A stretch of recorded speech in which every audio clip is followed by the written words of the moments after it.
Okay, so you yourself said you can only push a child so far. So why should schools be penalized for not raising their testing scores if children don't want to improve or help themselves or are poor test takers? And what sort of penalties are they subject to?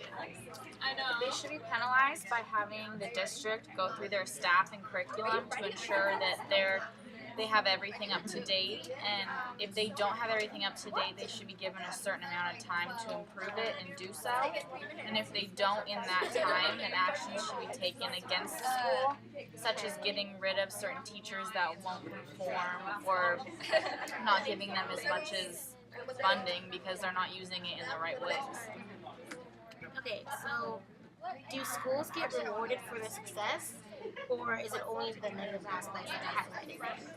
They get rewarded for success also. They receive greater amounts of funding and they are recognized for how well their school is doing, kind of like in newspapers or send out emails just saying, like, this is how they're doing it and everybody else should try it or follow them.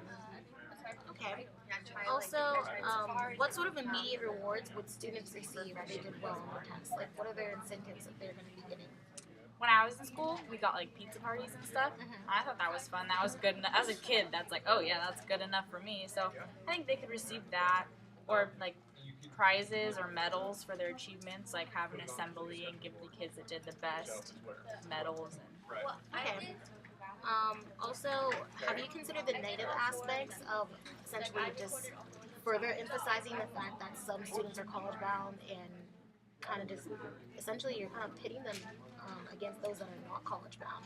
You're just increasing the divide. So, have you considered the negative aspects of that?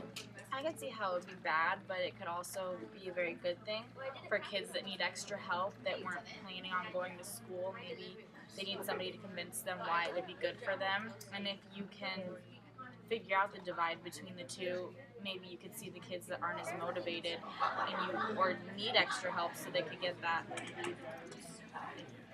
They if the parents see like, oh yeah, I want them to go, but we can't afford it, or I want them to go, but they're not motivated to go, then the teachers can focus on that with those kids.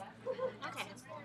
And do you really believe that students are retaining information, or could it just be that they're simply memorizing information for the test? I can see them memorizing for tests, but the point of this is that it's more frequent tests, so they get the same information. They don't know what they're being tested on. They get the same information they've had before, plus new information, like just mixing it all together so that they have to remember it. They can't just be like, oh, let me memorize it for the test and then I'll forget it. Like, oh no, we have a test in a month and we have some of the same information, so I need to actually learn it. Okay. See, and that was 3 minutes.